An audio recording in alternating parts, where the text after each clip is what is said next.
Gloire au Seigneur. Amen. C'est un message de réveil pour les saints, ceux qui sont déjà saints. Parce que pour se sanctifier, il faut déjà être saint et poursuivre la sanctification. En pas.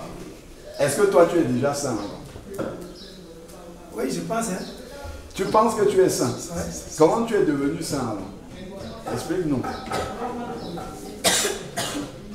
J'ai reçu le Seigneur de Dieu. Tu as reçu le Seigneur depuis. D'accord. Et donc pour recevoir le Seigneur, donc tu es sûr que l'Esprit Saint est venu habiter en toi? Dans le baptême, je pense. Parce que je pense.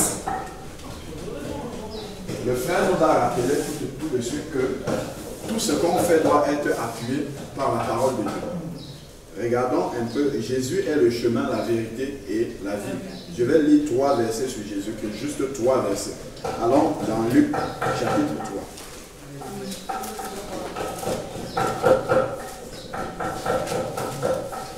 Luc, chapitre 3.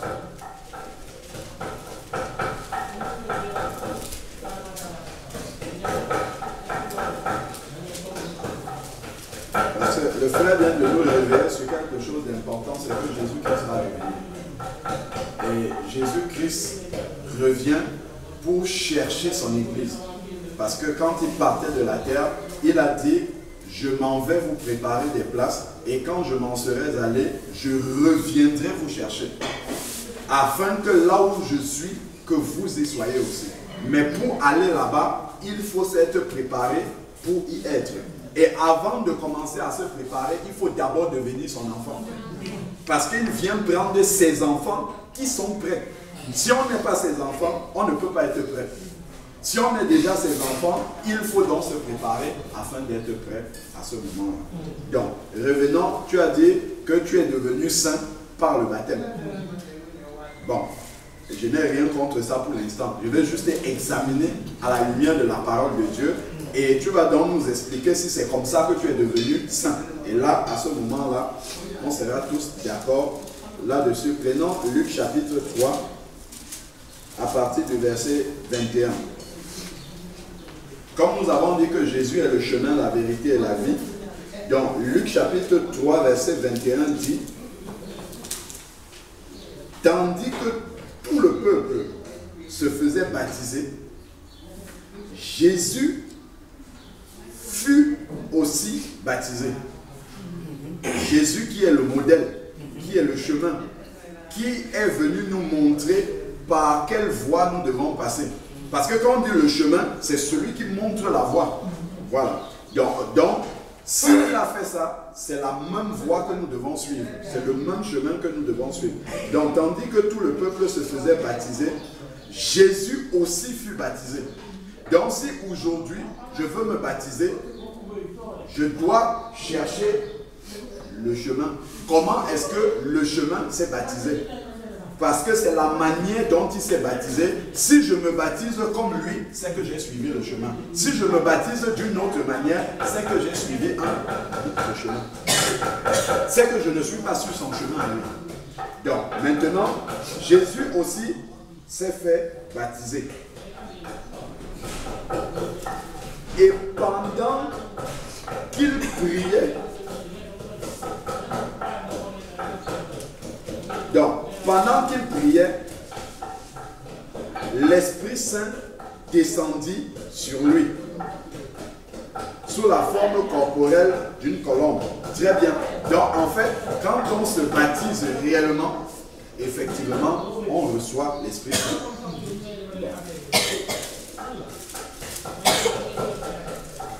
Je vais prendre, parce que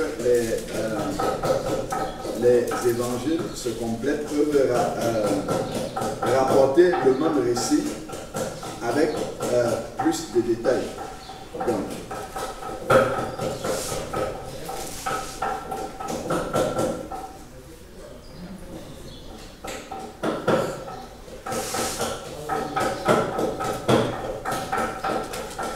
voilà. On va lire le même texte. du baptême de Jésus, mais dans le livre de Matthieu. Matthieu donne un peu plus de détails. C'est sur un petit détail que je voulais m'arrêter. Mais jusque-là, on est d'accord, tu es baptisé, donc tu as reçu l'Esprit Saint. Logiquement, dans ce que nous avons lu, tu dois avoir reçu l'Esprit Saint. Revenons maintenant dans Matthieu chapitre 3, qui parle aussi du baptême de Jésus. À partir du verset 13, on va relire c'est le même texte. Et après, on va regarder un peu, il y a un peu plus de détails là-dedans. Donc, Matthieu chapitre 3, verset 13 nous dit: alors Jésus vint de la Galilée au Jourdain vers Jean pour être baptisé. Il y a une première information que nous avons dans ce passage-ci, c'est que Jésus est venu lui-même vers Jean pour se faire baptiser. Ce n'est pas Marie, la maman de Jésus, qui l'a amené au baptême. Il est venu de lui-même. Donc déjà, pour qu'un baptême soit conforme à la volonté de Dieu, ce ne sont pas les parents qui décident, c'est la personne responsable à Dieu qui vient demander. Donc on ne peut pas baptiser un bébé. Un bébé ne peut pas venir comme Jésus est venu là pour se faire baptiser. Ça, c'est déjà une première information. La personne doit être consciente. On ne doit pas avoir poussé quelqu'un à se baptiser. Jésus est venu de lui-même. Jean-Baptiste n'est pas allé le chercher ou bien Marie pour l'amener et dire non, mon fils, maintenant tu dois. Il est venu de lui-même. Donc, ça c'est la première chose. Donc, toi tu es parti de toi-même voir le prêtre. Donc, là, jusque-là, il n'y a pas de problème. Ensuite, mais Jean s'y opposait en disant: c'est moi qui ai besoin d'être baptisé par toi, et c'est toi qui viens à moi. Jésus lui répondit: laisse faire maintenant, car il est convenable que nous accomplissions toute justice. Alors Jean le laissa faire, pas de problème. Verset 16 maintenant. Aussitôt baptisé, c'est ce qui est écrit dans ta Bible. Ampa, quand on t'a baptisé, est-ce que tu es sorti de l'eau? Pour sortir de l'eau, il faut être entré dans l'eau. Est-ce que toi tu es sorti de l'eau? Bon, non. Mais quand on m'a mis de l'eau, tu es sorti de l'eau quand même. Quand on t'a mis de l'eau sur la tête comme ça, tu es sorti de l'eau. Non. C'est ce que j'avais dit tout à l'heure. Vu les contextes d'aujourd'hui, peut-être que l'Église a jugé de ne pas plonger les gens. Mais l'Église a décidé de ne plus plonger les gens. Mais est-ce que c'est ça que toi tu fais? Là, nous, on examine le chemin. Parce que, je ne sais pas, imagine un peu, tu veux venir ici. Quand tu arrives là-bas devant, tu demandes à la voisine: est-ce que c'est ici que Sœur Hortense habite? Tu es venu jusque-là, elle te dit: non, je crois que c'est à côté là. Est-ce que si tu vas à côté là-bas, ça sera chez Sœur Hortense? Non, c'est ici qui est ça. Mais tu dois prendre exactement le chemin qui mène là-bas. Jésus, lui, il est sorti de l'eau. Toi, tu n'es jamais sorti de l'eau et tu dis que tu as pris le même chemin que lui. C'est de l'eau. Mais tu n'es. Moi, je lis, hein. Si tu prends un enfant, tu demandes à un enfant: regarde, c'est écrit ici, aussitôt baptisé, il sortit de l'eau. Parce que le verbe baptiser, ça veut dire immerger. En fait, c'est aussitôt immergé, il sortit. Parce qu'il a été immergé, donc il faut qu'il ressorte. Mais toi, tu n'as pas été immergé. Tu n'as pas été enterré. Si un mort vient te parler, comment tu vas faire? Si. Un mort, quelqu'un qui est mort, tu sais qu'il est mort. Toi tu es un mort qui est en train de nous parler. On devrait t'enterrer, tu es mort. On doit t'enterrer. Donc toi, on a juste mis tes cheveux comme ça dans la tombe. Tu as couru, tu viens et tu nous parles. Normalement, nous on devrait fuir. Ceux qui ont l'esprit de Dieu ici, quand ils t'entendent, ils doivent partir en courant. Parce que tu es un mort. Hein? Tu es en train de nous dire qu'on t'a enterré alors qu'on ne t'a jamais mis dans la terre. Le fait de recevoir cette eau-là d'une autre manière, même si c'est pas le fait de plonger. Mais voici le chemin ici. Peut-être la zone où j'étais baptisé, il n'y a pas de l'eau. Ici au Sénégal, tout le pays est presque dans l'eau. Toi, tu n'as pas d'excuse. Si au moins tu étais dans le désert, tu aurais peut-être pu dire, mais il y a l'eau partout ici au Sénégal, partout. Bon, ce que j'ai dit tout à l'heure, il y a les circonstances qui font que parfois on se dit que puisqu'il y a ceci, pour faciliter, on fait cela. Bon, quand tu vas arriver devant Jésus-Christ, on a lu tout à l'heure, il va te dire, ok, Ampa, voici, moi-même, j'aurais pu rester au ciel. Je dis aux hommes, baptisés. Certains n'avaient pas bien compris ce que j'avais dit. Ils ont mis les gouttes d'eau, ainsi de suite. Mais pour éviter que les gens se trompent là-dessus, j'ai laissé le trône là-bas. Je suis descendu pour montrer, pour que les gens voient comment ça se passe. Donc tout le chemin que j'ai fait pour venir montrer aux gens comment ça se passe, toi tu as fait différemment. Et tu veux dire que tu es mon enfant? Qu'est-ce que tu vas lui dire? Il a quitté le trône là-bas pour descendre, devenir un homme comme nous, pour nous montrer comment il faut être baptisé. Et toi, tu vas lui dire, moi j'ai fait, il n'avait pas beaucoup d'eau, j'ai fait autre chose. Il va te dire, mais attends, tout le chemin que j'ai parcouru pour venir te montrer comment ça se passe, comment tu as pu te tromper, et c'est écrit. Et si les autres s'étaient trompés, j'ai encore permis que mes enfants puissent te rappeler ça. Maintenant, ceux qui habitent dans le désert, là, ils vont faire comment? Non, nous on n'est pas dans le désert. Ceux qui sont dans le désert, là, Dieu va s'occuper de nous. Ici, là, nous ne sommes pas dans le désert. Il y a l'eau pleine là-bas partout. Si tu veux corriger ça, il y a l'eau partout là-bas, il n'y a rien qui empêche. Je dis ceux qui habitent dans le désert, comment ils vont? Non, Dieu va s'occuper d'eux. Dieu est le Dieu des miracles, non? Si Dieu veut qu'on baptise quelqu'un dans le désert, est-ce que ça dépasse Dieu de créer une piscine comme ça en plein milieu du désert? Ça ne dépasse pas Dieu de faire ça.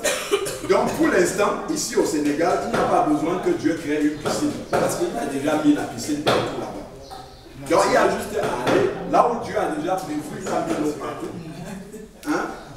Il a mis l'eau partout là-bas. Donc il y a juste à aller là où Dieu il a prévu ces endroits-là.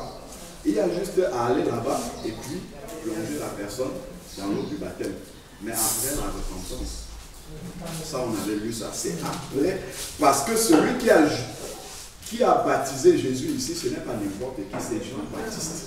Et Jean-Baptiste prêchait un seul message. Repentez-vous, car le royaume de Dieu s'est approché. Un seul message, aucun autre.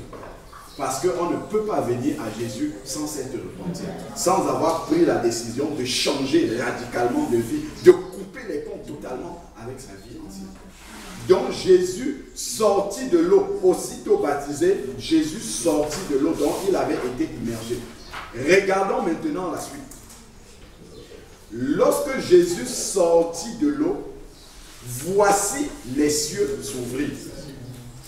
Parce que Jésus a été baptisé par Jean-Baptiste qui prêchait la repentance, c'est l'image que si quelqu'un doit suivre le chemin, le seul, qui est l'unique chemin, là, je suis le chemin, la vérité et la vie, il doit d'abord se repentir.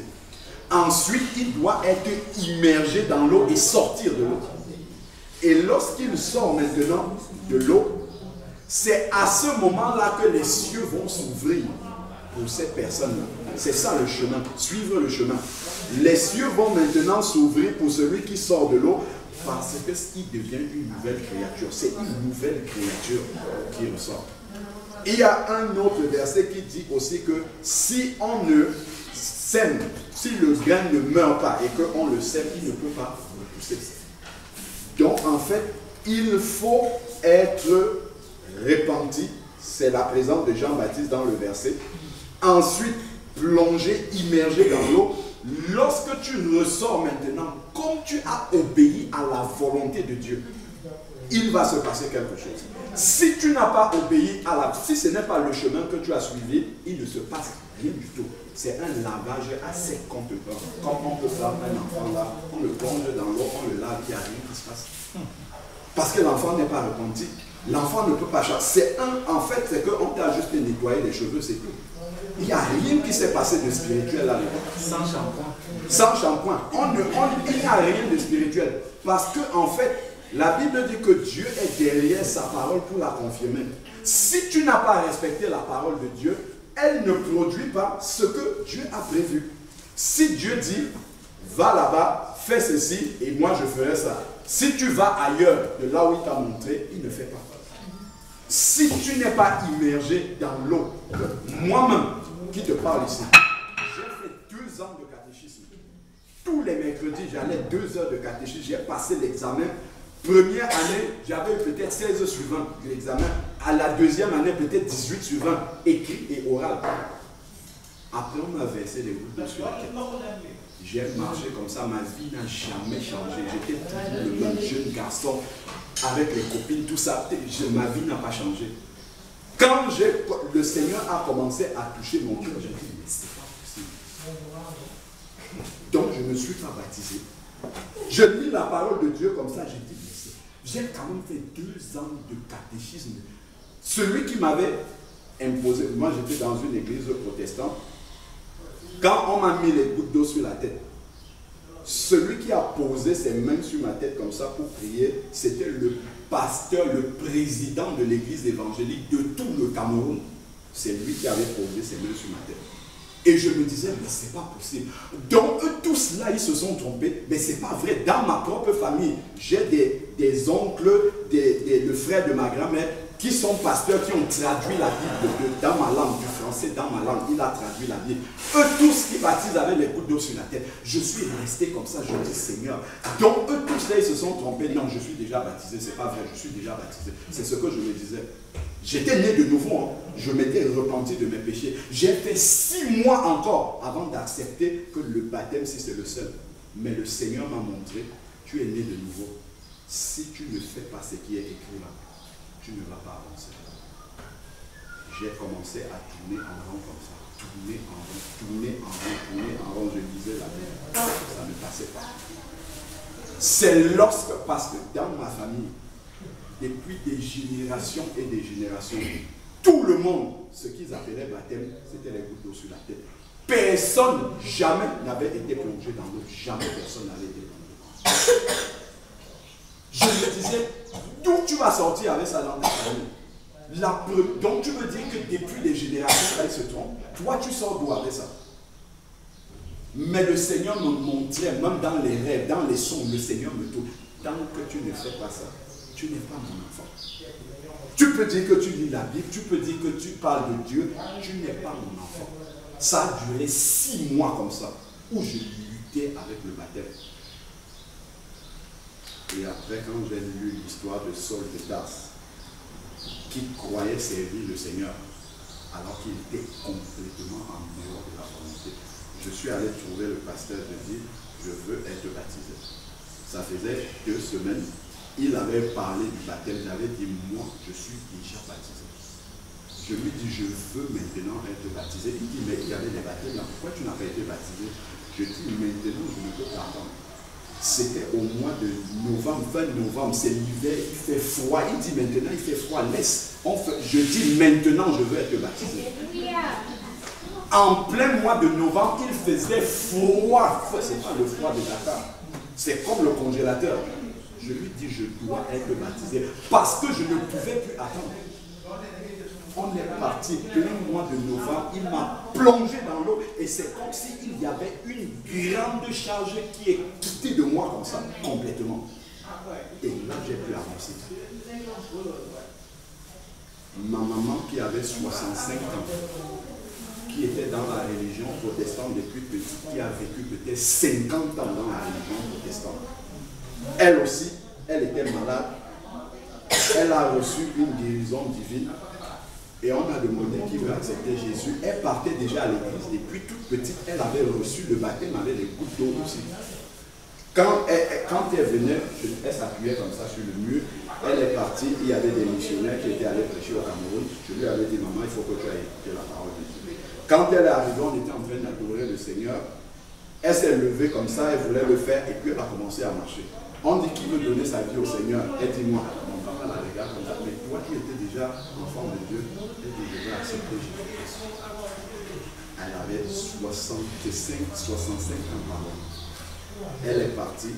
Elle a accepté Jésus. On lui dit, tu dois être baptisé. Elle dit, mais non, je suis déjà baptisé. Elle m'appelle et dit, on m'a dit que je dois être baptisé. Je lui dis, maman, moi-même, vous m'avez fait faire les cours de catéchisme. Mais en avançant, Dieu a ouvert mes yeux. Ce qu'on t'a dit, c'est la vérité. Tu dois être baptisé. Ma maman a 65 ans, après plus de 50 ans dans l'église, avec le baptême là, on l'a prolongé dans les autres baptêmes. Le jour où ma maman est décédée, il y a 2 ans, je chantais en louant le Seigneur parce que je sais où elle est partie. Je n'ai pas versé une seule larme parce que je sais qu'elle a suivi le bon chemin, le droit chemin pour aller au ciel. Mon propre papa, depuis tout petit aussi, était dans l'église évangélique.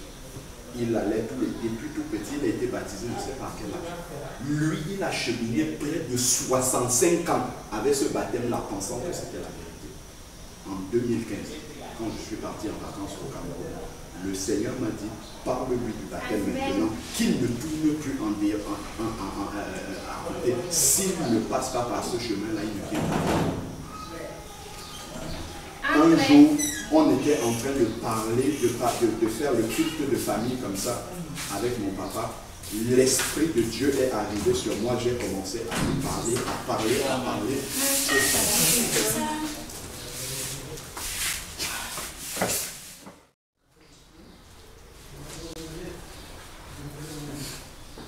Donc, j'étais en train de parler de mon papa. Parce que quand ma maman a accepté de se repentir de ses péchés et d'être immergée dans l'eau, elle a dû se cacher pour que mon papa ne sache pas. Parce qu'ils allaient à l'église protestante ensemble où on baptise avec quelques gouttes d'eau sur la tête. Le papa ne savait pas ça. Mais elle avait compris que c'est ça, le seul chemin. Si elle ne prend pas ce chemin-là, devant le Seigneur, elle ne pourra rien dire. Le jour où le papa même a su ça, elle a subi des persécutions. Mais lui-même, quand j'ai commencé, par la grâce de Dieu, avec l'aide du Saint-Esprit, à lui parler de ça, il est resté comme ça. Il me dit, viens. Il m'a montré un passage dans la parole de Dieu où il croyait déjà être baptisé. Et je lui montre un autre passage où c'est écrit des personnes qui sont disciples mais qui ne sont pas baptisées, plongées dans l'eau au nom de Jésus-Christ. Je lui montre et dit, regarde, quand ils ont rencontré Paul, qu'est-ce que Paul a fait? Il aurait pu dire, vous êtes déjà disciples, partez, c'est pas grave. Paul les a plongés dans l'eau. Papa, si tu ne fais pas ça, tu as roté. Je l'ai laissé 2 jours après. Il me dit, je suis prêt. J'ai baptisé mon papa à 70 ans, après plus de 65 ans dans l'église évangélique, où il avait reçu les gouttes d'eau sur la tête. Il pensait qu'il était baptisé. Mon papa, ce n'est pas quelqu'un qui ne connaît pas la Bible. Il connaît la Bible. Il enseigne la parole de Dieu. Mais pour le baptême, il avait refusé. Mais quand il a lu ça, que tout ce que tu fais là, si tu n'as pas fait ça, c'est l'enfer après la mort. Il a compris que devant Dieu, il ne pourrait rien dire. Parce qu'il lisait de ses propres yeux, Jésus-Christ, on l'a plongé dans les eaux du baptême, après il est sorti. Si je ne fais pas ça, tout ce que j'aurais fait, je suis sur un autre chemin. Je ne suis pas sur le chemin qui mène au paradis. La vidéo, j'avais fait une vidéo là-dessus. De mon papa à 70 ans, il a accepté humblement. Je ne suis pas son premier ni son deuxième, je suis son 5e fils derrière. Il a accepté que je le prenne et que je le plonge dans les eaux du baptême. Quelqu'un qui enseigne la parole de Dieu. Lui, le frère qui est là. Lui, il était le responsable de toutes les églises presbytériennes à Paris. Lui. Il a baptisé, il était baptisé par les coups. Le jour où il a compris la vérité, il a déposé sa soutane de pasteur. Il a dit, tout ce que je fais là, ça là, je suis en train d'aller en enfer en enseignant les autres, en pensant que je vais au ciel. Lui, il est venu à la maison, pasteur comme il était. Il a déposé tout ça, je l'ai pris, je l'ai mis dans les eaux du baptême comme ça. Lui qui était pasteur. Il m'a arrêté tout ça. Il a compris que tout ce que je suis en train de faire là, je vais perdre toute une vie comme ça qui ne me servira à rien. Je vais finir en enfer. L'apôtre Paul nous dit dans 1 Corinthiens chapitre 15 verset 2, l'évangile que je vous ai confié, dans lequel vous tenez ferme, il dit pourvu que vous le reteniez dans les termes que je vous ai transmis, autrement vous aurez cru en vain. On peut croire au Seigneur, mais il faut croire dans la vérité. Si je sors d'ici, je dis j'ai envie d'aller à l'aéroport, j'y aille là-bas. Si je prends un autre chemin qui ne mène pas là-bas, même si je suis sincère que je vais à l'aéroport, je n'irai pas à l'aéroport. Je vais aller ailleurs parce que j'ai pris un autre chemin. Je n'ai pas pris celui qui va à l'aéroport. Donc même si je suis sincère avec le Seigneur, même si je dis je veux vraiment suivre Jésus, si je n'ai pas fait ce qui est écrit ici, le frère nous parlait du ciel, ce n'est pas au ciel que je vais partir. C'est ailleurs que je vais partir. Il y a un seul chemin pour aller au ciel.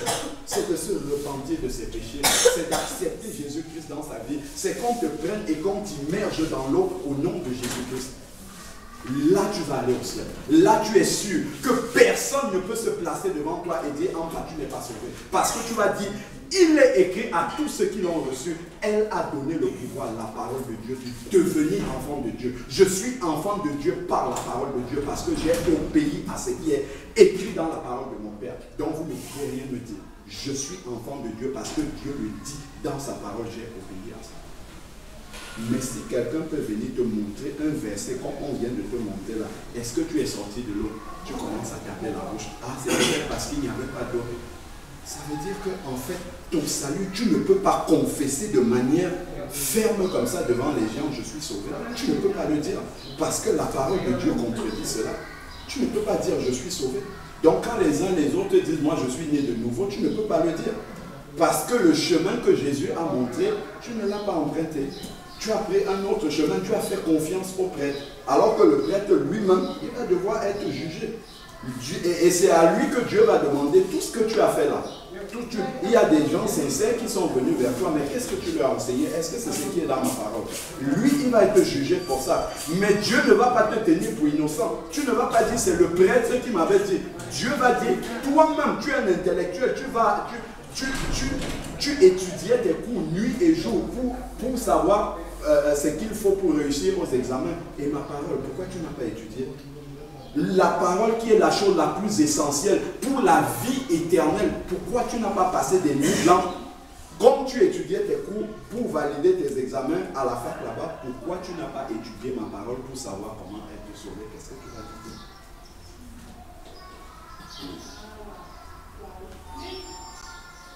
En fait, notre salut, aucune place dans son emploi du temps pour se pencher sur la question de Dieu. Et surtout, de là où il va aller. Peut-être aurait-il pensé que son argent et tout ça devait l'aider pour toute la vie et que jamais il ne devait répondre de sa vie devant le Seigneur. Sauf que la montre tourne. La montre tourne, la montre tourne, et puis un jour, Dieu dit, c'est bon maintenant. Tu reviens à moi. Et tu vas devoir rendre des comptes pour ta vie. Et ça va arriver à chacun d'entre nous. Si Jésus ne revient pas avant, chacun d'entre nous, nous allons devoir passer par la mort un jour. La Bible dit qu'il est réservé aux hommes de mourir une seule fois après quoi vient le jugement. Dès que quelqu'un meurt instantanément, il se présente devant le Seigneur et il y a un jugement qui va tomber. Nous lisons ça ici. Donc, le riche, tous les jours, brillant et joyeuse vie, il n'y avait pas de place pour lui dans sa vie. Un pauvre maintenant couvert d'ulcère du nom de Lazare était couché à son portail. Il était à la porte. Il aurait désiré se rassasier de ce qui tombait de la table du riche. Lazare aurait souhaité entrer dans l'enceinte de la maison du riche pour manger au moins les miettes qui tombaient de la table. Même les chiens venaient lui lécher ses ulcères. Mais Lazare a placé sa confiance dans l'Éternel. Il y a quelque chose qui va se passer au verset 22. Le pauvre mourut, dont Lazare est mort.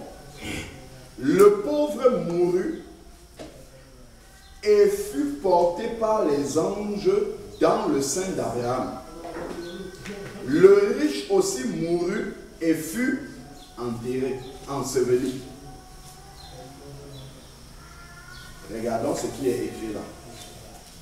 Dans le séjour des morts, il vit de loin Abraham. Donc, à l'instant net où le riche est mort, on l'a enterré, il s'est retrouvé dans le séjour des morts. Il n'est pas allé dans un lieu intermédiaire qu'on peut appeler purgatoire. Ça n'existe pas. C'est quand on est vivant, dès qu'on meurt, ou bien on va au ciel, ou bien on descend en enfer. Terminé. Il n'y a pas entre deux. Donc, voilà, ça c'est Jésus qui raconte cette histoire-là. Et c'est Jésus qui fera le jugement. Donc, qu'un homme ne vienne pas nous mentir qu'il y a un autre endroit où on peut passer. Soit tu vas au ciel, soit tu descends en enfer. Il n'y a pas un autre endroit. Donc, le riche va se retrouver dans le séjour des morts ici. Donc, qu'est-ce qu'il est dit? Dans le séjour des morts, il leva les yeux et emploie au tourment. La Bible nous dit que dans le séjour des morts, on est tourmenté. Imaginez-vous un peu d'être tourmenté et il vit de loin Abraham et Lazare en son sein.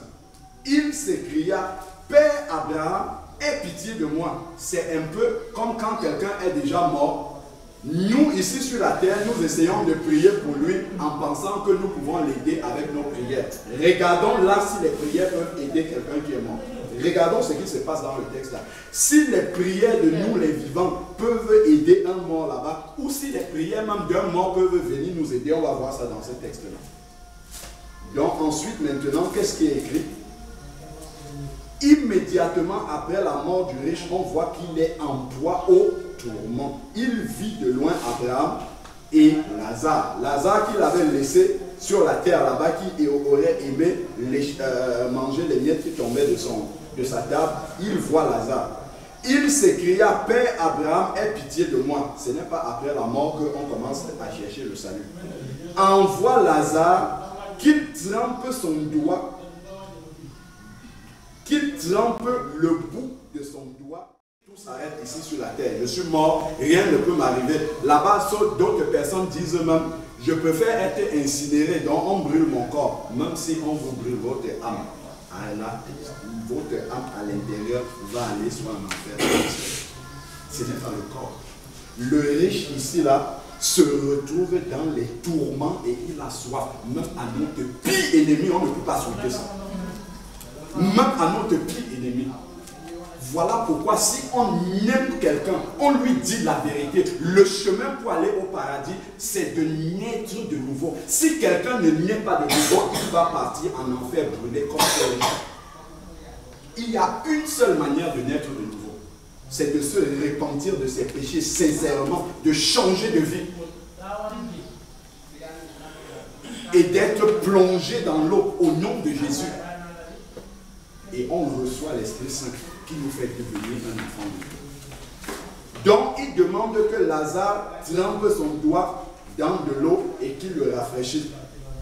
Et qu'il rafraîchisse sa langue. Regardez ce qui est écrit. Il dit, car je souffre dans cette flamme. Je souffre dans cette flamme. Quelqu'un qui est mort sans être né de nouveau, c'est ce qui lui arrive. C'est ça qui est écrit là. Je souffre, on va aller souffrir dans une flamme. C'est pour ça qu'il ne faut pas laisser le prêtre, le pasteur, quelqu'un d'autre décider de là où nous allons partir. Il faut chercher la vérité. C'est très important. Quand nous sommes là-bas, qui va venir tremper son doigt pour mettre de l'eau dans notre peau? Personne ne peut faire ça. Ce n'est pas à ce moment-là que je vais commencer à chercher. Hortense, est-ce que tu peux prendre ton doigt là-bas? C'est terminé, elle ne peut plus rien faire, c'est fini. C'est maintenant qu'elle peut dire quelque chose. Après la mort, c'est terminé. Chacun va aller devant le Seigneur pour répondre de ses actes. C'est ce qui est arrivé ici. C'est Jésus qui parle. Ce n'est pas un apôtre, quelqu'un, c'est Jésus qui fait le jugement. C'est lui qui nous raconte cette histoire. C'est sérieux la question du salut. On ne va pas dire, moi dans ma famille, tout le monde est né musulman, donc je suis musulman. Jésus ne demande pas, est-ce que tu es musulman? Non. Il te demande, est-ce que tu es né de nouveau? Entendu cette parole-là, qu'as-tu fait de cette parole? Tu pensais que c'était un amusement? Ce n'est pas un amusement. L'heure est venue maintenant de répondre de ta vie. Que vas-tu dire au Seigneur? Ah, je pensais que c'était ceci. Je pensais que c'était ceci. Nous avons lu, pour ceux qui sont arrivés en retard, dans Jean 12, verset 48, il est écrit dans la parole de Dieu, celui qui me rejette et qui rejette sa parole, qui rejette mes paroles, c'est Jésus qui dit à son juge, c'est cette parole, c'est qui vous jugera au dernier jour. C'est ce que Jésus a dit. Le dernier jour, Jésus va lui dire ce qui est écrit ici dedans. Si on n'a pas respecté ce qui est ici dedans, on peut avoir respecté tout ce qui est écrit dans notre église là-bas. Jésus ne veut pas savoir ça. Ce qu'il veut savoir, est-ce que c'est écrit? Si dans votre église, on fait ce qui est écrit ici, gloire à Dieu. Mais si vous n'avez pas vérifié que c'est ce qui est écrit là, qu'on fait dans votre église, Jésus ne veut pas savoir. Il ne va pas te demander, toi tu viens de quelle église, comment, qu'est-ce qu'on faisait chez lui, ouvre la Bible. Voilà, moi, pour que quelqu'un devienne mon enfant, moi-même je suis venu, je suis passé dans l'eau, on m'a plongé. Toi, on t'a plongé? Non, mets-toi de côté. Toi, tu es venu, tu dis que tu es mon enfant. Est-ce que tu étais repenti de tes péchés? On ne m'a même pas parlé de la repentance. J'ai fait 3 ans de catéchisme. Tu as vu le catéchisme dans ma vie? Mets-toi de côté. C'est ça que le Seigneur a dit. C'est ce qui est écrit. Ce n'est pas moi qui dis. Nous disons juste ce qui est écrit dans la parole. Donc ensuite ici, Abraham lui dit donc viens, souviens-toi, parce que tout ce que Dieu ne fait pas de hasard. Dieu n'est pas injuste. Dieu ne peut pas juger quelqu'un qui n'a pas entendu la vérité. Et c'est pour ça qu'il permet que vous soyez là aujourd'hui, pour entendre la vérité, que ça entre dans votre oreille. Et là, Dieu peut maintenant vous appeler à lui. Il dit, souviens-toi que tu as reçu tes biens pendant ta vie et que Lazare a eu des maux. Maintenant, il est consolé et toi, tu souffres. Si on n'a pas le salut, souvent quelqu'un souffre sur la terre, il dit qu'il est en enfer. La terre, c'est un paradis par rapport à l'enfer. Il dit, et toi, tu souffres. Si la prière pouvait faire quelque chose pour un mort, Abraham aurait agi ici pour changer le sort du riche. Comprenons-le bien. Si nos prières pouvaient faire quelque chose pour un mort, Abraham aurait changé le sort du riche ici après sa mort. Mais regardons bien ce que Abraham lui dit. Abraham lui dit, sur la terre tu as eu les biens, Lazare souffrait, maintenant c'est toi qui souffres. Est-ce que Abraham lui dit, bon, ok, c'est bon, tu as suffisamment souffert, je vais te sortir de là. Et en plus, voilà ce que Abraham lui dit, et en plus de tout cela, entre nous qui sommes au ciel là-bas, entre nous et vous qui êtes en enfer, se trouve un grand abîme afin que ceux qui voudraient passer d'ici vers vous, sortir de l'enfer pour aller au paradis, si on nous a dit que le purgatoire existe, voici la vérité ici. Si quelqu'un pense qu'il peut sortir de l'enfer pour aller au paradis, regardons ce qui est écrit ici. Il dit, en plus de tout cela, entre nous qui sommes au ciel et vous qui êtes en enfer, se trouve un grand abîme, afin que ceux qui voudraient passer d'ici, du ciel, vers vous en enfer, ne puissent pas le faire. Et que l'on ne parvienne pas de l'enfer vers nous, cela n'est pas non plus possible. Qu'est-ce que ça veut dire? Chacun reste là où il est. Si tu es mort, connaissant Jésus-Christ, ayant accepté Jésus-Christ, pas comme tu veux, mais selon ce qui est écrit, tu vas au paradis. Si tu as refusé Jésus-Christ, tu vas en enfer. Si tu penses avoir accepté Jésus-Christ, mais à ta manière, à toi, ou à la manière de ton église, ce n'est pas au paradis que tu pars, c'est dans le lieu de tourment. Parce qu'on ne peut pas accepter Jésus-Christ à sa manière. Et il n'y a pas une manière de chacun d'accepter Jésus-Christ. Il y a une seule. C'est pour ça qu'il a dit, je suis le chemin. Pas un chemin, je suis le. Et ce chemin-là, c'est celui qui est donné dans la parole de Dieu. Bon, après lui avoir dit ça, le riche a compris que là où il est là-bas, en enfer, là, il ne peut plus bouger, là il ne peut plus sortir. Il a essayé de prier Abraham. Nous qui pouvons penser que les morts peuvent prier pour nous, voilà le riche qui a essayé de prier Abraham, rien ne s'est passé.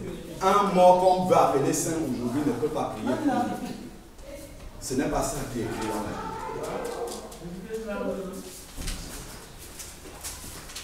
Voilà pourquoi nous devons lire la Bible. Ne laissons pas quelqu'un d'autre, le prêtre, le pasteur, lire la Bible pour nous et nous dire ce qui est dans la Bible. Lisons nous-mêmes ce qui est écrit dans la Bible. Parce que la Bible, là, nous dit ce qui va nous arriver pour l'éternité. Lisons, ne laissons pas quelqu'un d'autre faire ça pour nous. Le riche dit, regardons maintenant ce que le riche dit. Je te demande, nous sommes au verset 27, je te demande donc, Père, d'envoyer Lazare dans la maison de mon Père, car j'ai 5 frères. Qu'il leur apporte son témoignage afin qu'ils ne viennent pas aussi dans ce lieu de tourment. Maintenant qu'il est en enfer là-bas et qu'il réalise qu'il ne peut pas sortir de cet endroit-là, il va demander à Abraham, renvoie Lazare sur la terre pour qu'il aille parler à ma famille. Ce n'est pas après la mort qu'on parle à la famille, c'est quand on est vivant. Et c'est pour ça qu'on le dit maintenant clairement pour que tout le monde sache ça. Un mort ne va jamais revenir pour nous dire la vérité. C'est là, suivant ce qu'Abraham va lui dire, c'est maintenant, pendant la vie.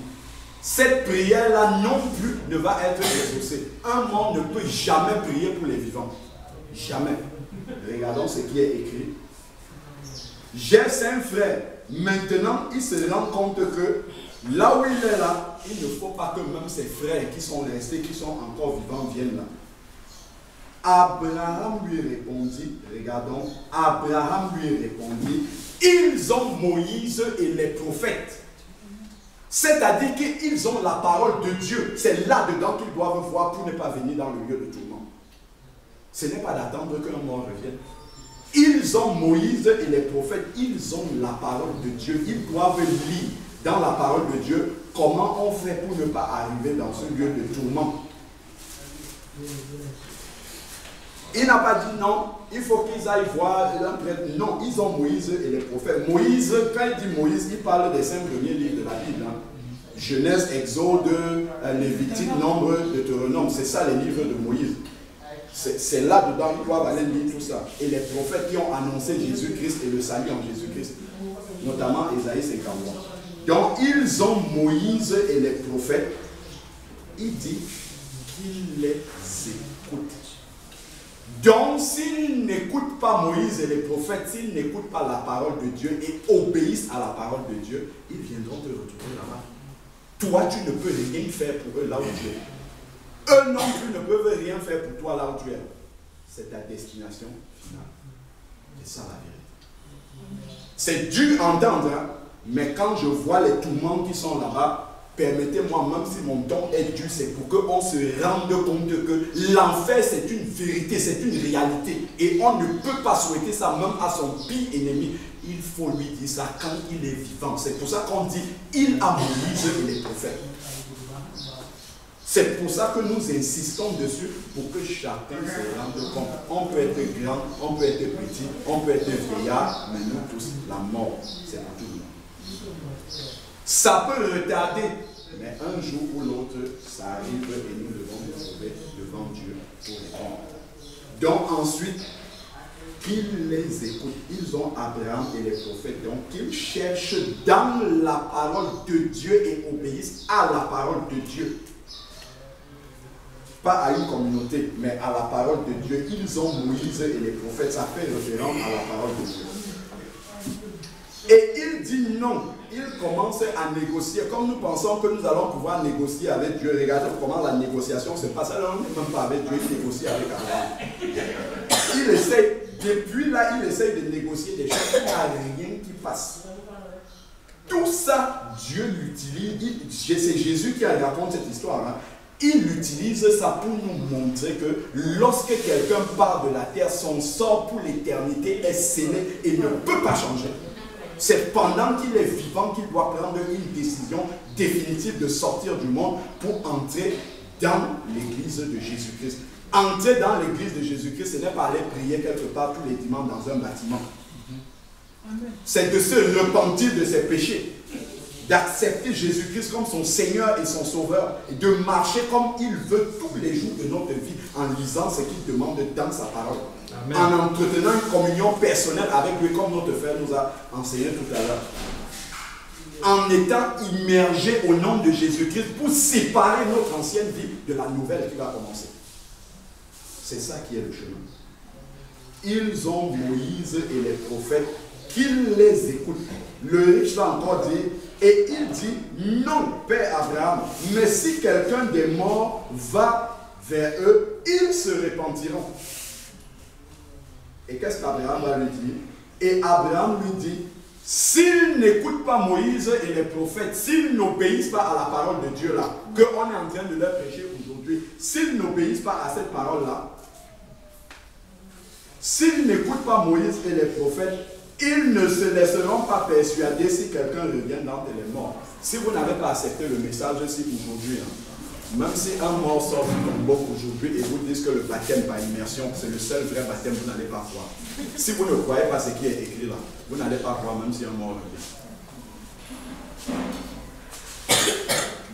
Si vous ne croyez pas aujourd'hui que être né de nouveau, c'est se repentir complètement de ses péchés, accepter Jésus-Christ comme Seigneur et Sauveur, être immergé dans les eaux du baptême pour recevoir le Saint-Esprit, même si un mort revient et vous dit, moi je n'avais pas fait ça, je suis allé dans le lieu de tout le monde, vous n'allez pas croire. C'est ce que la parole de Dieu dit.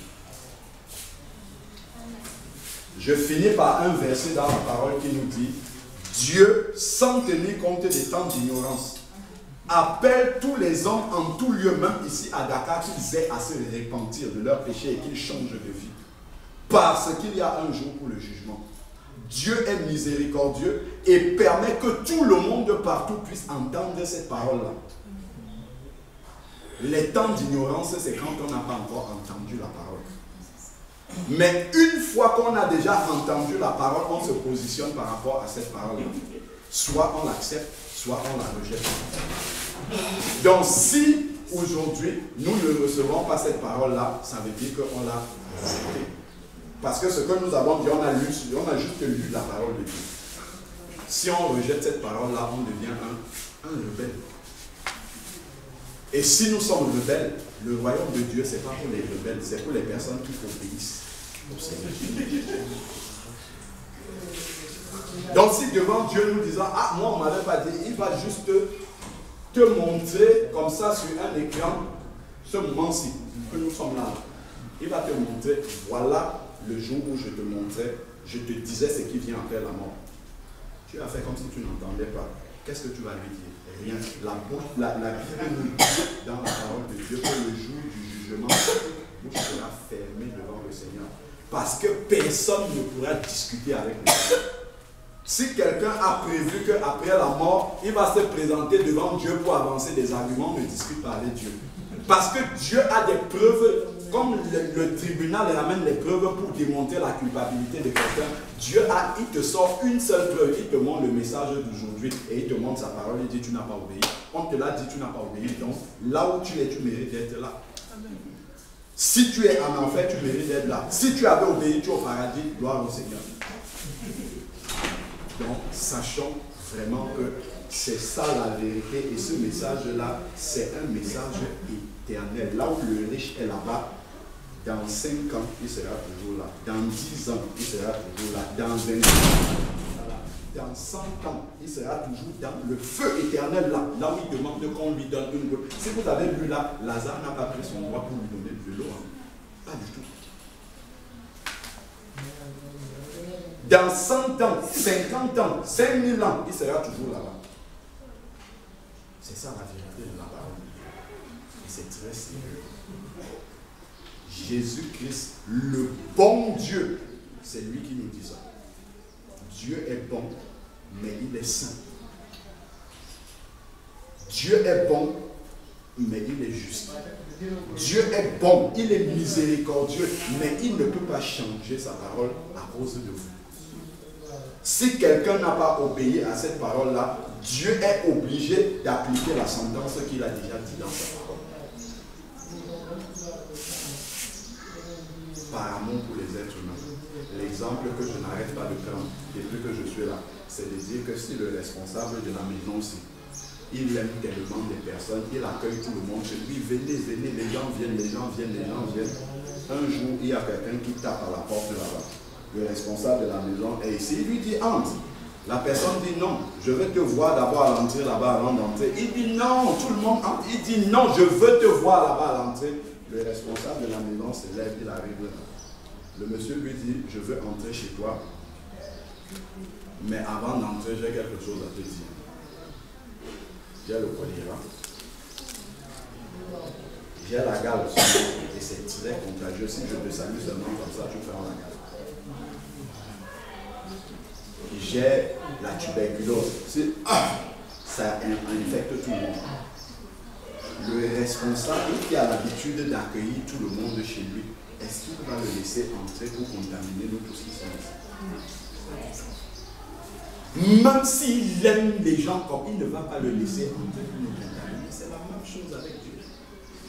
Si Dieu nous laisse entrer au ciel, n'ayant pas obéi à sa parole, nous entrons avec les péchés dans le ciel. Le ciel ne sera plus saint. On va souiller ce qu'il y a dans le ciel. On va souiller les anges. On va souiller tout ce qui est saint dans la présence de Dieu. Même ceux qui sont morts ayant obéi à Jésus-Christ, on va les souiller avec notre péché. Donc Dieu ne peut pas nous laisser entrer dans cette vie. Il ne peut pas. Même s'il nous aime comme le monsieur de la maison qui aime tout le monde, qui accueille tout le monde. Mais si vous venez, la maladie, les maladies, là, c'est le péché en fait. À cause du péché, Dieu ne pourra pas vous dire un. Il va dire, mon fils, je t'aime tellement. J'aurais voulu que lorsque tu arrives ici, que la question soit déjà réglée. La question du péché, que ça soit réglé. Mais je suis désolé, je ne peux pas te laisser entrer ici. Regarde tous ceux qui sont là. Regarde comment tout est sain ici. Regarde toute la saleté que tu as sur toi. Regarde la maladie, la contagion que tu as sur toi. Je ne peux pas venir souiller tout ça ici. Je suis désolé.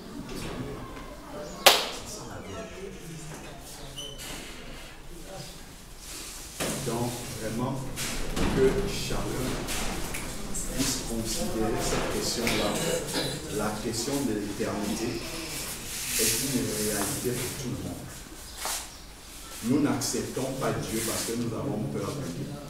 Ce que nous sommes en train de dire, nous prenons la parole et nous disons simplement ce qui est écrit dans la parole. Et regardons dans cette parole-là que c'est un message d'amour que Dieu nous donne aujourd'hui.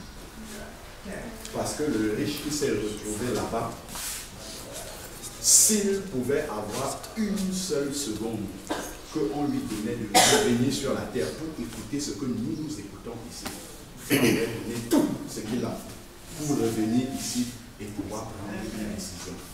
Donc c'est un message d'amour que Dieu nous donne en nous prévenant avant, pour qu'on ne soit pas surpris. Donc ne prenons pas ça comme un message de menace. Non, Dieu ne menace personne. Dieu nous aime. Voilà pourquoi il nous dit ce qui arrive. Il aurait pu ne pas nous dire. Quand on arrive, on est surpris. On dit, mais Seigneur, tu ne nous avais pas dit. Non. Nous nous approchons de Dieu parce que c'est un Dieu d'amour qui nous aime, qui nous prévient, Dieu, c'est écrit dans la Bible que Dieu retarde ses jugements parce que le jugement de Dieu doit tomber dans ce monde-ci. Mais Dieu arrête ça depuis pour que le maximum de personnes entendent ce que nous entendons là aujourd'hui. Autrement, les jugements de Dieu se seraient déjà abattus partout dans le monde. C'est encore par amour que Dieu retarde. Il dit non, il ne faut pas que ça vienne. À Dakar, là-bas, peut-être ils n'ont pas encore entendu. Là-bas aussi, il envoie ses enfants partout pour que la parole puisse être répandue partout. Le Seigneur dit dans sa parole, et cette parole sera annoncée jusqu'aux extrémités de la terre. Après quoi viendra la fin. Il y aura un moment pour la fin. Nous ne pourrons pas toujours avoir la grâce d'écouter cette parole-là comme ça. Il viendra un moment où on ne pourra pas écouter. Si on n'a pas fait le choix déjà de suivre Jésus-Christ, personne ne pourra même nous aider encore en nous expliquant cette parole-là. Saisissons le Seigneur quand il se laisse trouver. Quand le Seigneur vient, il nous tend la main. La Bible nous dit, si tu entends sa voix, n'endurcis pas ton cœur.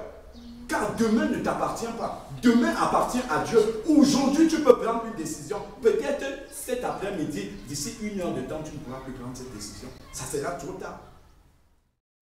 Au papa d'un ami d'enfance qui était venu voir ses enfants en France là-bas, elle est allée lui rendre visite et elle a commencé à lui parler de Jésus-Christ, comment on fait pour accepter Jésus et tout. Et lui disait, maman, laisse ça, on a nos traditions du village, il y a ça, vous nous fatiguez avec l'histoire de Dieu, ainsi de suite. La maman lui a parlé et puis elle a laissé, elle est partie.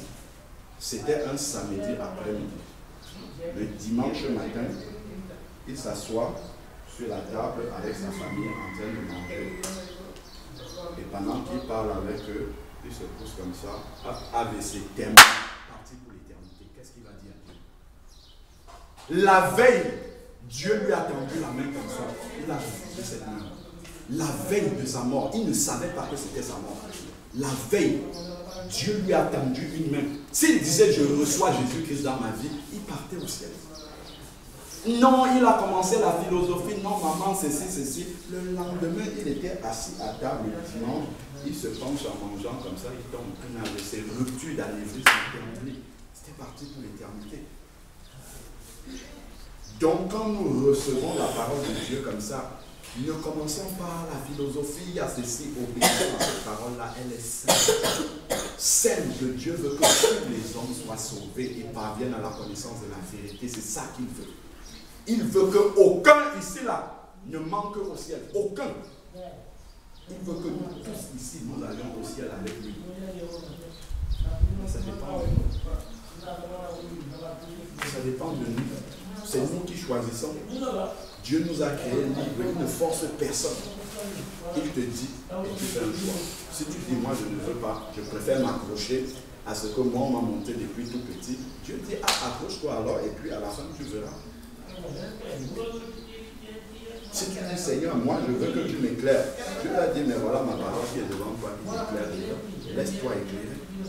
Donc vraiment, faisons le choix éternel qui est celui que Dieu veut pour nous tous. Car Dieu n'a pas des projets de malheur pour nous, il a des projets de bonheur. C'est ça que Dieu veut. Quand on accepte Jésus dans sa vie, pour vous qui êtes jeunes là, c'est la meilleure chose qui puisse arriver à quelqu'un dans sa vie, d'accepter Jésus quand il est encore jeune. Parce que le Seigneur va te donner vraiment des conseils de sagesse dans sa parole, pour que tu évites beaucoup d'erreurs de jeunesse dans ta vie. Certains acceptent Jésus quand ils ont déjà un certain âge. Ils ont déjà fait beaucoup d'erreurs comme ça, avec des conséquences qui les suivent pour toute la vie. Ils drainent ces conséquences-là. C'est lourd de servir le Seigneur comme ça. Mais quand on est jeune, on a cette grâce-là, on a accepté Jésus. Quand on médite, comme le frère nous disait tout à l'heure, dans cette intimité avec Dieu, Dieu nous dit, mon fils, fais comme ça, pour tel projet, laisse ça, ce n'est pas le moment, plus tard, ainsi de suite. Nous vivons avec cette sagesse-là, nous évitons les erreurs de la vie de tous les jours. Nous avançons, notre vie est claire, clean, parce qu'on suit les conseils de Dieu qui sont des conseils de sagesse. Donc Dieu ne nous veut pas du mal. Dieu ne vient pas pour nous priver de notre liberté, au contraire, il vient pour nous donner une véritable liberté saine. Le monde dans lequel nous sommes est dominé par le diable.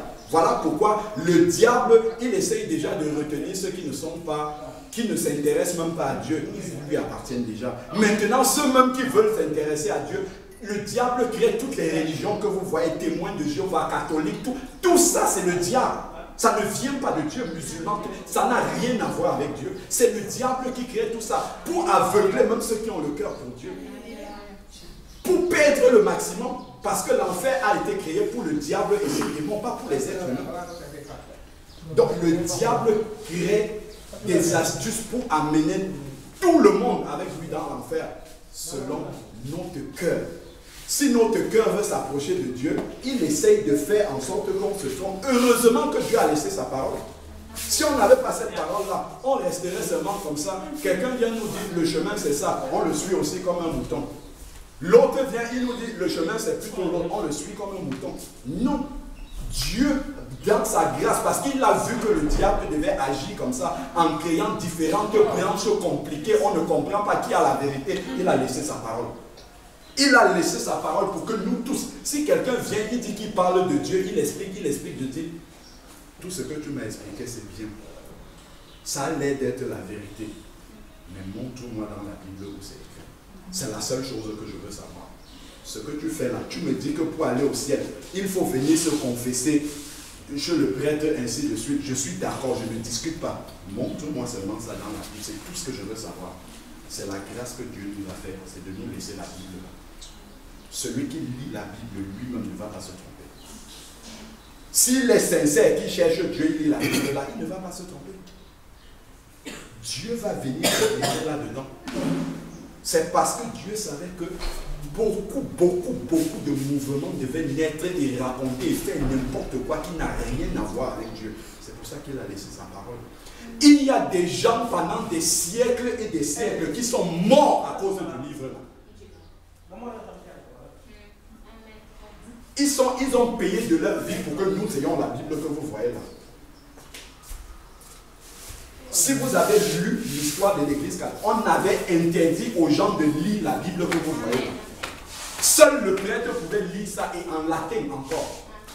Parce qu'on voulait, c'est pour ça que je parle du diable qui veut maintenir la vérité pour que les hommes ne soient pas libres. On empêchait aux gens de lire. C'est pour ça que le catholique de base ne lit pas cette Bible-là. Parce qu'on ne lui a pas enseigné ça.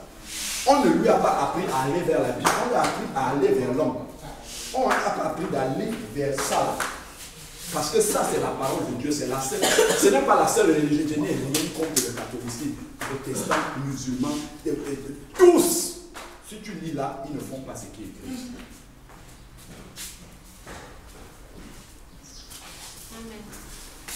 Si je prends seulement le nom des églises, nous, on dit, nous on est chrétiens, évangéliques, pentecôtistes de ceci.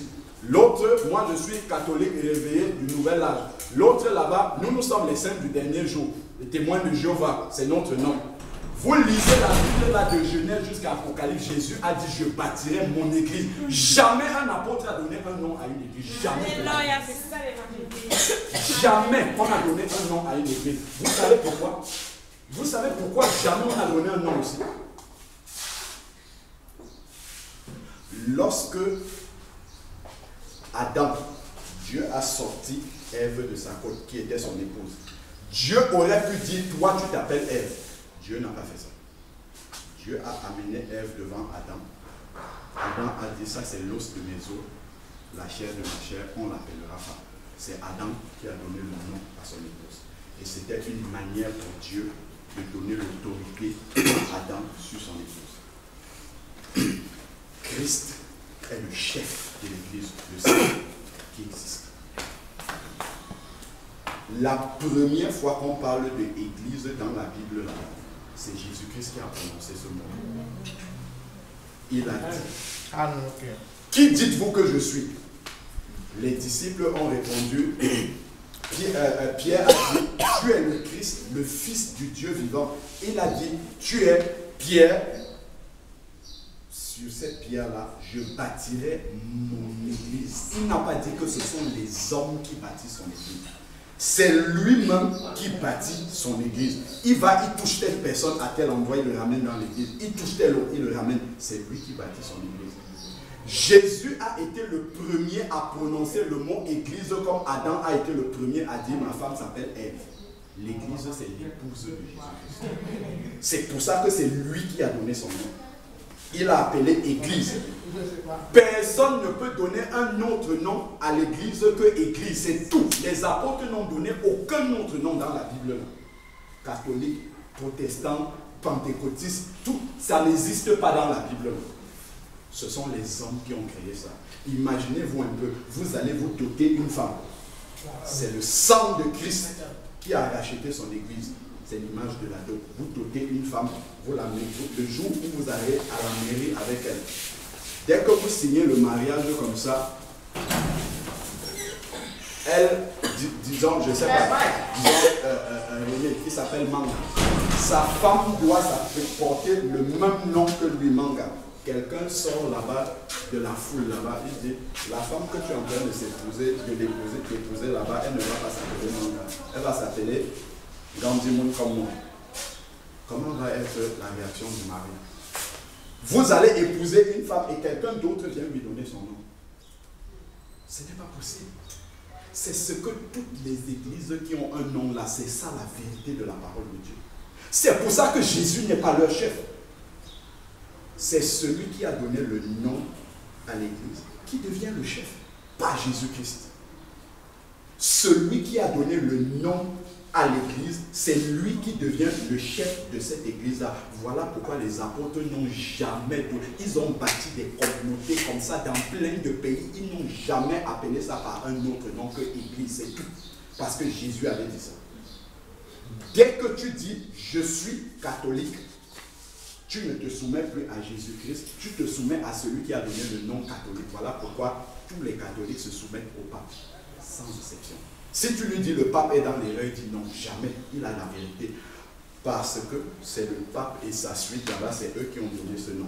Tu prends un témoin de Jéhovah, tu lui montres la parole de Dieu, tu dis voilà ce qui est écrit. Si ça ne vient pas des États-Unis, de la tour de garde là-bas, là où on a créé témoin de Jéhovah, il dit moi je ne crois pas, il est soumis à ce qui vient des témoins de Jéhovah.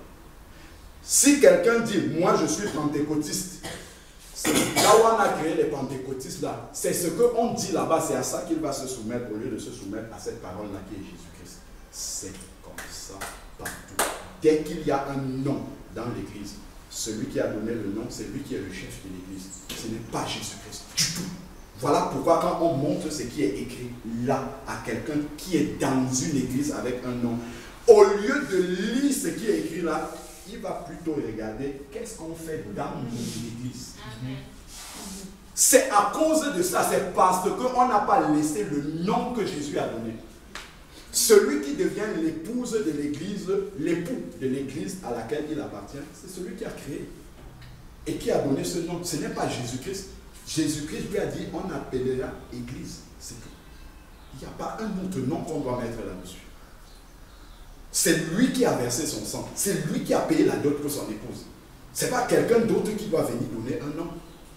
S'il fallait donner un nom comme ça, les apôtres auraient mis plein de noms. Il y avait l'église à Thessalonique, à Antioche, partout, ils auraient donné des noms. C'est l'inspiration qui leur manquait. De dire, bon, à Antioche, ça va être les saints des derniers jours. Là-bas, à Corinthe, ça va être l'église de, je ne sais pas moi, le feu du réveil. C'est pas ça qui leur manquait. Mais jamais le Saint-Esprit ne leur a permis de donner un autre nom que celui que Jésus avait donné. Parce que c'est lui qui est la tête de l'église. Et aujourd'hui, on se retrouve comme des moutons à devoir suivre tout ce que la tête nous dit là-bas, comme si on avait bloqué notre pensée pour qu'on n'obéisse pas à ce qui est écrit. C'est parce que nous sommes allés nous soumettre à ceux qui sont la tête, alors que c'est Jésus-Christ qui est la seule tête de l'Église. Voilà la vérité, mes frères. Et ça dure depuis des siècles et des siècles et des siècles et des siècles en arrière. Et le Seigneur savait que ça allait arriver. C'est pour ça qu'il nous a laissé cette parole-là. Des gens ont lutté. Des gens ont donné leur vie pour que la Bible là puisse être transmise, pour que nous ayons ça. Si on n'avait pas ça, aucun de nous ne pouvait savoir ce que nous sommes en train de dire. Aucun de nous. Moi, j'étais dans une église baptiste. Je cherche le mot baptiste. C'est où dans la Bible? Ça n'existe pas.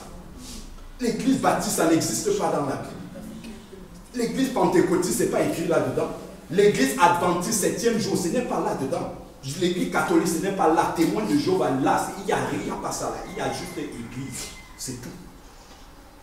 Église, c'est l'épouse de Christ. Et Christ a donné ce nom, église. Point. Ecclésia, appelé hors en dehors du monde. C'est ceux qui sont appelés hors du monde en recevant l'Esprit de Dieu terminé. C'est eux qui sont l'église. L'église, ce n'est pas un lieu. On dit je m'en vais à l'église. Je m'en vais à l'église, ce n'est pas un lieu, ce n'est pas un bâtiment. L'église, c'est ceux qui ont reçu l'Esprit de Dieu. C'est eux qui sont l'église. Je suis déjà l'église, comment je peux aller à l'église alors que je suis l'église? Tout ça, ce sont des erreurs qui se sont perpétuées depuis toujours parce que les gens ne lisent pas la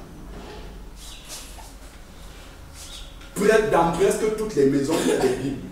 Peu de gens sont ceux qui lisent la Bible. On préfère confier la responsabilité à quelqu'un d'autre en pensant que c'est cette personne-là qui va répondre devant le Seigneur pour notre salut. Jamais. C'est nous-mêmes qui allons répondre pour notre salut. Parce que Dieu a permis que nous ayons tous la Bible. Si quelqu'un n'a pas une Bible ici, on va lui en donner. Il y en a plein qu'on a ramené là. Prenez, lisez vous-même. Ne dites pas, on a vu quelqu'un qui... Lisez ce que nous sommes en train. Vérifiez que ce qu'on vous dit là, c'est ça qui est écrit là-dedans. Ne dites pas, il a raison, il a l'air d'être convaincu de ce... Vérifiez si ce qu'on dit là, c'est ça qui est écrit là-dedans. Comme ça, personne ne va vous tromper. Personne. Vous serez sûr. En mourant comme ça, on te dit tu as le cancer, phase terminale, tu dis amen, je sais là où je vais parce que j'ai fait ce qui est écrit. Je n'ai pas peur de la mort parce que je sais, je me suis préparé pour aller vers mon Seigneur. J'ai préparé ce moment-là. Et je l'ai préparé comment? Pas en acceptant Jésus et en marchant comme je veux. En acceptant Jésus et en marchant selon ce qui est écrit dans la parole.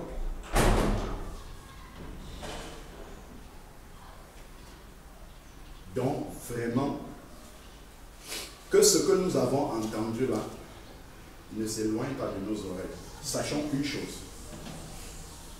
Je nous ai dit tout à l'heure, c'est écrit aussi dans la Bible, le monde dans lequel nous vivons, il est dominé par le diable. Et il veut emporter avec lui le maximum de personnes dans le lieu où l'homme riche est allé, là où on a vu là, le lieu de tourment. Quand on écoute un message comme nous venons d'écouter là, vous savez ce qui va se passer? D'ici 1 heure de temps, chacun d'entre nous, nous allons être dispersés par beaucoup d'autres pensées qui vont venir, soit de la distraction. C'est comme ça que l'ennemi fait. Soit on va recevoir un appel, en tout cas, il y a une occupation de la pensée qui va arriver et on va passer à autre chose. On va laisser l'essentiel. Sachez que c'est le diable qui agit comme ça. Parce que quand Dieu sème la parole, le diable vient avec le trouble pour prendre cette parole-là afin qu'elle ne produise pas de fruit et qu'on se tourne vers Dieu. Ça arrive comme ça tout le temps. Et après un jour, on se retrouve comme l'homme riche dans une situation où on ne peut plus changer les choses. Sachons bien que c'est ça qui va arriver. Par contre, si vous allez quelque part où on vous dit une parole qui n'est pas la parole de Dieu, il n'y a rien qui va se passer. Le diable va vous laisser parce que c'est sa parole déjà qu'on vous a donnée. Donc, cette parole-là ne peut pas changer votre vie. Elle ne peut pas changer votre cœur. Elle ne peut pas vous transformer parce que ce n'est pas la vérité de Dieu. Mais lorsque le diable voit que c'est la vérité de la parole là qui est prêchée, il va venir tout de suite essayer de vous distraire et vous dire non, ce que tu as entendu là, ce n'est pas tout à fait ça, ainsi de suite. Sachez que c'est comme ça que ça va se passer. Mais il y a une façon de lutter contre ça. Il y a une façon de s'opposer à ça, c'est de dire ce que j'ai entendu là, je prends juste la Bible, je vérifie que c'est ça qui est écrit aujourd'hui. C'est la meilleure façon de se mettre en dehors de ce que l'ennemi va faire. C'est ce que la parole de Dieu nous enseigne. Lorsque la parole est semée, l'ennemi vient et il enlève cette parole-là. Il enlève, il enlève, il enlève, il enlève. Et puis on repart comme on était avant. Ne nous laissons pas tromper et entraîner dans cette erreur. Parce que Dieu est très bon et il sait pourquoi il a donné cette parole-là aujourd'hui. Pour qu'elle produise dans notre vie afin que nous soyons sauvés tous sans exception. Saisissons la main tendue de l'Éternel afin de pouvoir finir au ciel comme notre frère nous a présenté aujourd'hui. Est-ce que ici, là où nous sommes ici, est-ce que chacun d'entre nous ici, a la certitude que si Dieu l'appelle aujourd'hui, il va aller au ciel? Est-ce que nous tous ici, nous avons cette certitude-là? Et pour avoir cette certitude-là, ce n'est pas que je pense dans mon cœur que si je meurs aujourd'hui, je vais au ciel. C'est que tu prends la Bible là. Tu dis, je crois que si Dieu me prend aujourd'hui, c'est au ciel que je vais. Tu ouvres la Bible, tu me montres comment est-ce que tu es sûr là, par la parole là, que tu vas au ciel. C'est la seule façon dont tu peux être sûr. C'est d'ouvrir la Bible et de montrer, voilà, Dieu dit que pour aller au ciel, il faut faire ça, ça, ça, ça, et j'ai fait ça, ça, ça, ça. Donc je suis sûr là.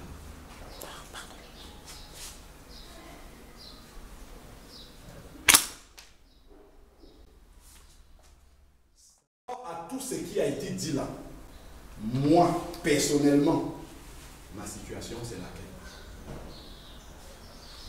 Si je me retrouve dans la situation de l'homme riche et de Lazare, c'est laquelle direction que je vais partir?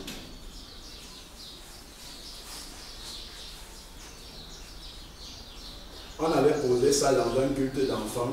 Un enfant lève la main, il dit, j'aimerais être l'homme riche sur la terre et Lazare au ciel. Ce n'est pas possible. Si tu es Lazare sur la terre, tu seras Lazare au ciel. Si tu es l'homme riche sur la terre, c'est la même chose que tu seras après. Donc tu ne peux pas prendre les décisions de l'homme riche ici, là, sur la terre, qui a laissé la vérité de côté et espérer que dans le ciel, tu vas devenir Lazare.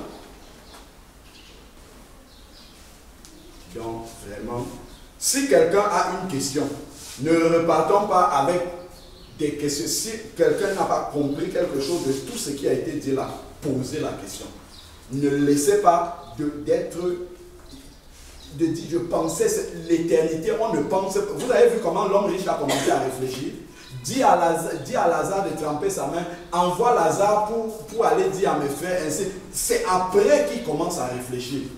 Alors que pendant qu'il était vivant, la Bible nous dit au verset 19 de Luc 16, qu'il passait toute sa vie, il menait une brillante vie, joyeuse, il était dans la fête, il jouissait de ses biens, il ne pensait pas à ça. C'est quand il était vivant qu'il fallait qu'il pose toutes les questions qu'il posait à Abraham, là, c'est quand il était vivant qu'il fallait qu'il pose. Donc nous maintenant ici, c'est là maintenant, il faut poser ces questions-là. Si quelqu'un n'a pas compris quelque chose qu'on a dit là, il pose la question, on passe le temps, même s'il faut finir à minuit, on ouvre la Bible, on revoit, il faut être sûr de son salut. C'est la chose la plus importante que nous ayons sur la terre ici, c'est le salut éternel. C'est là où on va après la mort pour l'éternité. C'est ça la chose la plus importante que nous avons à chercher ici. Donc, vraiment, que Dieu nous bénisse tous. Amen. Si quelqu'un a une question, je répète encore, posez. Si c'est clair pour tout le monde, gloire au Seigneur. Maintenant, ce qui reste, c'est de prendre une décision. Si on a déjà obéi à ça, gloire à Dieu, on écoute simplement l'exhortation de notre frère. Il faut continuer sur le chemin et droit, on se sanctifie davantage. Si on n'a pas compris, si on n'a pas encore emprunté ce chemin-là, il faut l'emprunter. Quant à moi, je sais que ma soeur qui est là, elle veut emprunter ce chemin. On va aller pour la plonger dans les eaux afin qu'elle sorte une nouvelle créature. Elle n'a pas réfléchi longtemps. Elle veut prendre ce chemin parce que c'est ça qu'elle a lu dans la Bible. Donc, vraiment, que chacun puisse, par rapport à ce qu'il a entendu aujourd'hui, qu'il puisse prendre une décision personnelle dans son cœur et pouvoir faire le choix qu'il pourra décider pour la suite de sa vie. Donc maintenant, le salut de chacun d'entre nous ici est entre ses propres mains. La décision ne dépend que de chacun de nous. Amen. Amen. Amen.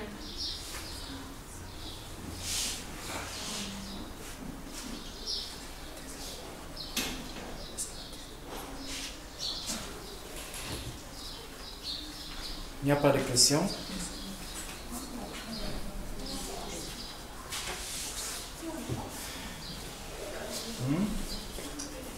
Voilà, c'est bon? Tu as tout compris? Donc vous êtes sûr d'être sauvé, tout le monde alors. Si moi j'étais assis là en entendant ça, la question que je devais me poser, c'est en sortant d'ici, est-ce que je suis sauvé? Si je ne suis pas sauvé, il faut qu'en sortant d'ici, je sois sauvé. Moi, c'est ce que j'allais me poser comme question.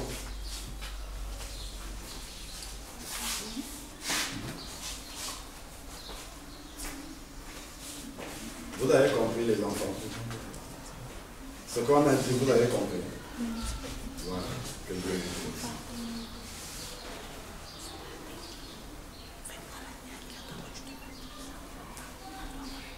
C'est bon pour tout le monde? Et il y a d'autres aussi ici. Le frère Georges demande si c'est bon pour tout le monde. C'est bon pour vous aussi. Vous vous cachez. Ah, d'accord. Je propose que, comme tout le monde est encore là, et